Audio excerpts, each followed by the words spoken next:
Hey everybody, Shaun Hadsall here, the owner of Get Lean in 12 and stubborn fat expert for people over 35 years old. And in today's short fat loss video, I'm going to talk about a myth that carbs are responsible for obesity and today's most deadly diseases. This is a myth, and I'm going to show you why inside this video. I'm going to back it up with real world research.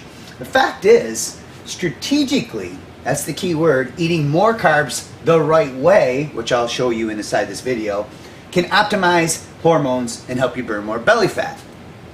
So, the first thing that you need to understand is that you probably should consume carbs based on your activity level. So somebody who's sedentary versus somebody who is a high intensity exercise has totally different metabolic needs.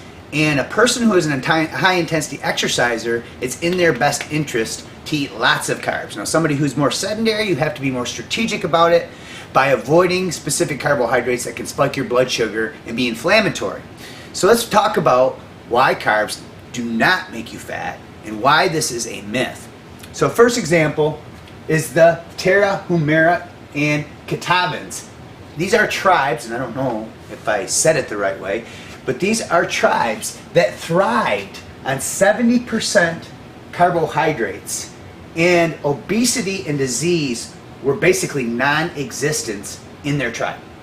Number two, Japan and China eat 50 to 60% of their carbohydrates. To this day, they have lower rates of obesity and they live longer than the majority of the world.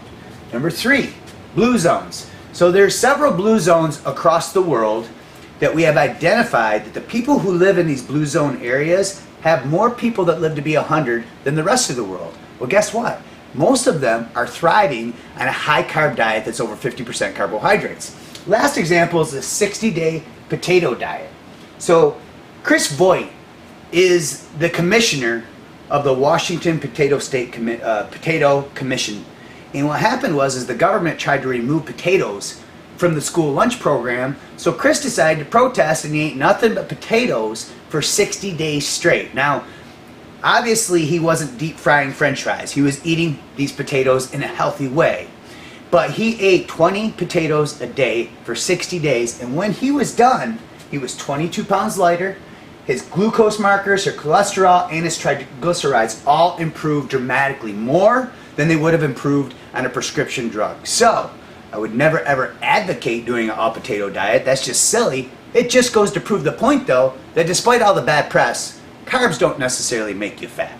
The key is understanding how to time your carbs the right way and how to combine them the right way and how to make the right choices. And I'm going to share that inside the next video. In the meantime, if you are sedentary or you aren't, you can get away with eating a lot more carbs when you know how to exercise the right way. So as a free gift for watching this, I put a link somewhere around this video that you can click or tap and download my free report. It's called the Over 40 Stubborn Fat Sequence. This is a 12-minute protocol that's specifically designed for the hormonal condition of people over 35 years old. So if you're in your 40s, 50s, and 60s and you're watching this, you're going to want to get your hands on this free report. And when you engage in this 12-minute protocol inside this report, when you wake up or before going to bed a couple times of the week, you can reactivate your declining fat loss hormones, you can elevate your metabolic rate for up to 48 hours afterwards, and then a couple studies show that when this is performed properly, you can increase growth hormone 400 to 700%. So if you got something out of this video, make sure you click the like button, make sure you share it, and make sure you click the link somewhere around here and download your free gift. Thanks for watching this, and keep going strong.